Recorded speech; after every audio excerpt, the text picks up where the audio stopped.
Isa, son of Maryam, said, O Allah, our Lord, send us from that heaven a table spread, that there may be for us, for the first and the last of us, a festival and a sign from you, and provide us with sustenance, for you are the best of sustainers. 5:114 Allah said, I am going to send it down unto you, but if any of you after that disbelieves, then I will punish him with a torment such as I have not inflicted on anyone among Selim the Alamin Mirind and Ain. 5:115 Allah granted this miracle, and on their table was meat, olives, seafood, fruit, and bread. Then angels, in the form of humans, brought the food down for them. The disciples were afraid to eat from it. Isa alayhi salam brought the poor and needy to the table, and so the disciples began to eat as well. Some began to steal of Allah's blessings, and so He transformed them into apes and swine. The only restrictions Isa alayhi salam placed were that one should not deceive in their consumption, steal, or hoard the food. As they ate, the food continued to increase in quantity. However, it is disputed by some if the feast actually came down, but most narrations confirm its authenticity. The Prophet ﷺ stated the two that will receive the most severe punishment, they will be the people of Fir'aun and Al-Ma'idah, those that disbelieved in the feast, and the other miracles of Isa alayhi salam. Those that held knowledge and rank wanted to kill the weak, worshippers, and believers in Isa alayhi salam. The oppressed wanted to raise arms, but Isa alayhi salam appeased them by saying that he had come with miracles and proof from Allah. He advised them that if one was slapped on the left cheek, then to offer the offender the right as well. He assured them that Allah is the granter of victory. After going to Al-Nasira, Isa's followers grew in numbers. The Jews went to the Romans and all the local kings that had taken over Palestine. They instigated fear and hatred for Isa alayhi salam, claiming that if he was not killed, he would take over their kingdoms. The king of Egypt called on the king of Beit al-Maqdis and asked how long they planned to leave Isa alayhi salam. He cited imminent danger for them, since Isa alayhi salam called for piety, sincerity, and the resistance of temptations. They feared he would destroy their world as it was. So they decided to crucify him.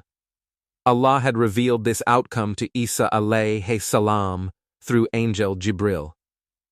This story of how Isa found out about the plan to kill him was narrated by Ibn Abbas, that can be found in Ibn Kathir and Hakim. It should be noted that when one hears a story narrated by a Sahaba, it is one of two things. It is either mawquf or marfu. Mawquf means that the companion narrated something from himself. When a Sahaba narrates something the Rasul sallallahu alayhi wasallam said, then it is called marfu. However, when it is mawquf, we sometimes take that saying as if the Prophet sallallahu alayhi wasallam said it himself. In matters where there is no difference in opinion or guesses, Allah, for example, fiqh, the unseen, faith, and it is something only Allah and His Messenger know, then we take it as if the Rasul said it, even if a companion has narrated it. There is no way that Ibn Abbas could have made this story up. He must have heard it from the Rasul at one time.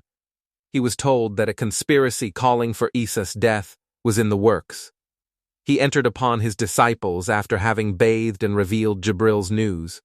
Isa alayhi salam asked his disciples who would sacrifice and have their features altered to look like Isa alayhi salam. They would then take his place and be crucified. This person was promised a place in heaven with Isa alayhi salam. An adolescent volunteered by saying he would willingly take his place. Isa alayhi salam told him to sit and dismissed his zeal. He posed the question to the group, and again the boy was the only one to offer to sacrifice himself. Yet again, Isa alayhi salam disregarded him. Isa alayhi salam asked a third time, and the same boy spoke up. This time Prophet Isa alayhi salam wiped his head and gave him words of inspiration, as well as made dua for him.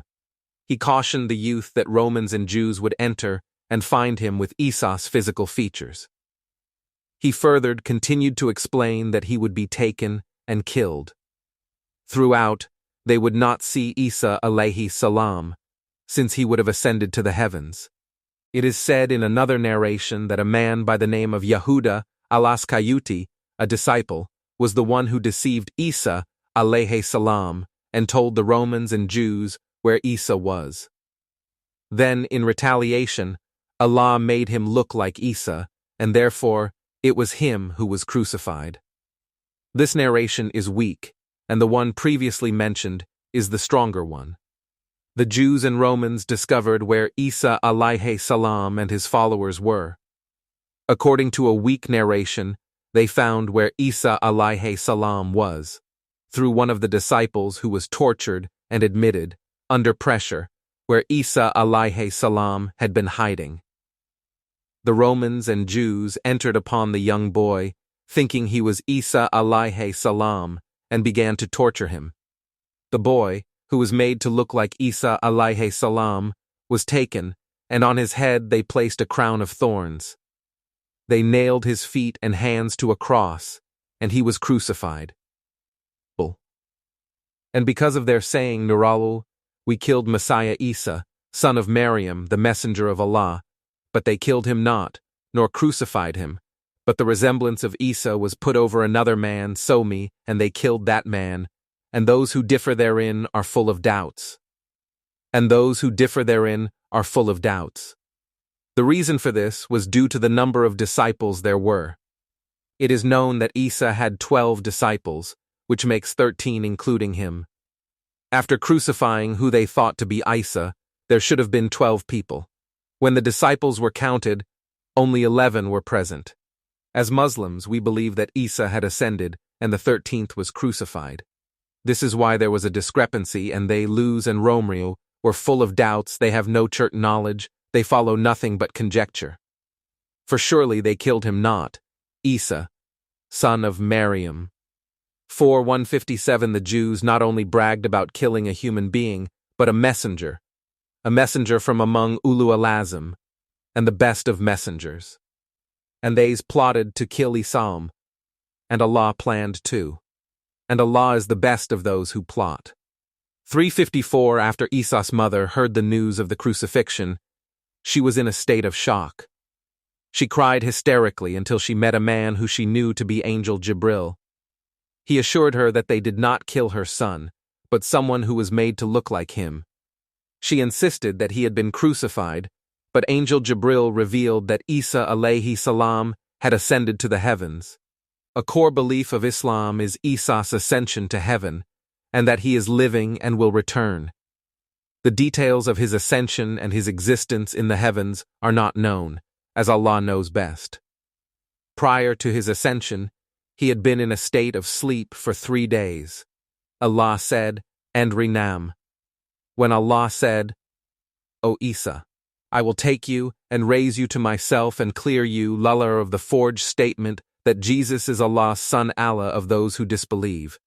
355 The term wafat that is used means sleep or death. Allah says, in these verses, however, to be asleep is implied. The Prophet said that sleep is akin to death.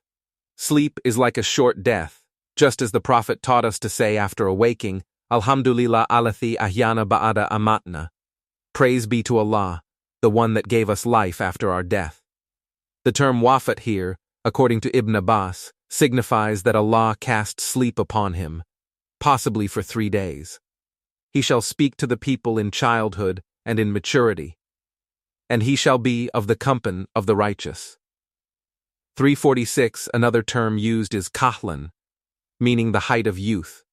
One attains maturity between the ages of 35-45. This period is called kahlan. When Isa escalated to the heavens, he was 33 years old and will return as the same age. The miracle lies in his return to earth to complete his mission. After Isa's ascension, the disciples began to spread the message and continued to follow a righteous path. They were abused, oppressed, and tortured by the Jews of their time, so much so that none remained alive. People dispersed in all directions. Some claimed that Isa alayhi salam was God. Others claimed he was the Son of God. Yet others said that he is one of three parts the Trinity. Confusion continued until the arrival of the promised messenger, Muhammad sallallahu alayhi wasallam. He came to confirm the word of Allah and to clarify the position of Isa alayhi salam. Surely, in disbelief are they who say that Allah is the Messiah, son of Maryam.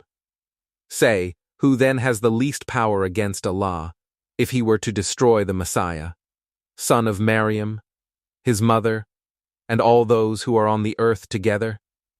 And to Allah belongs the dominion of the heavens and the earth, and all that is between them. He creates what he wills. And Allah is able to do all things. 5:17. Lol. Surely they have disbelieved who say, Allah is the Messiah, son of Maryam. But the Messiah ﷺ said, O children of Israel, worship Allah my Lord and your Lord. Verily whosoever sets up partners salam with Allah, then Allah has forbidden paradise to him, and the fire will be his abode. And for the wrongdoers there are no helpers. 572. They do kuffar/infidels who say, Allah is one of three in a trinity, for there is no God except one God. If they desist not from their words Saladain Gramsi, Mendine, verily a grievous penalty will befall the blasphemers among them. 573.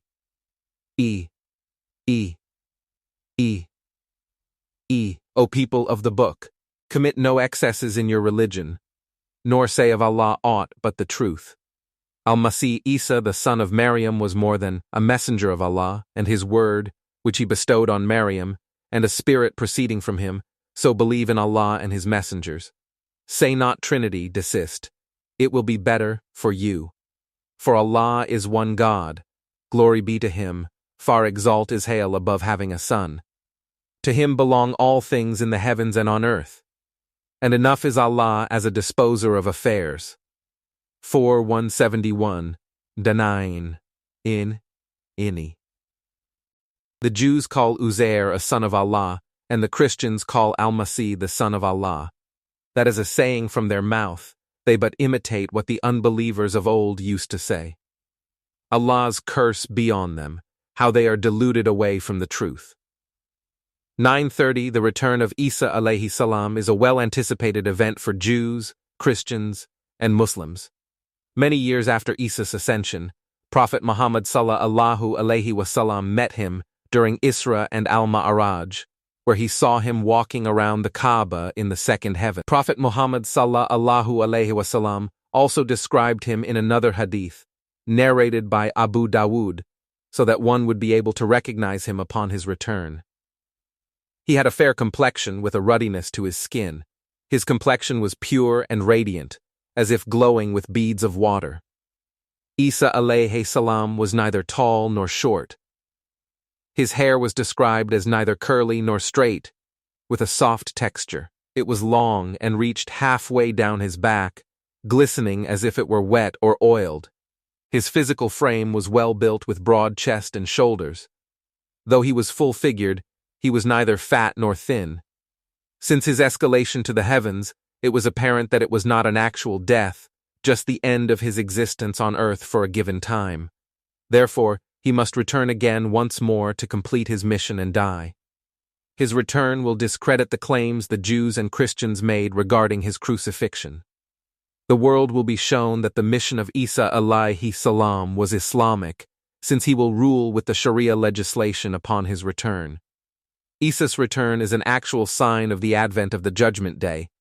He will return in the east near Damascus.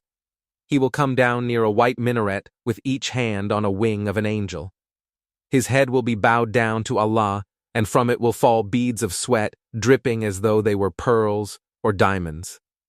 He will descend upon Palestine heading for Bayt al-Maqdis during the time of Iqama for the prayer of Fajr or Asr.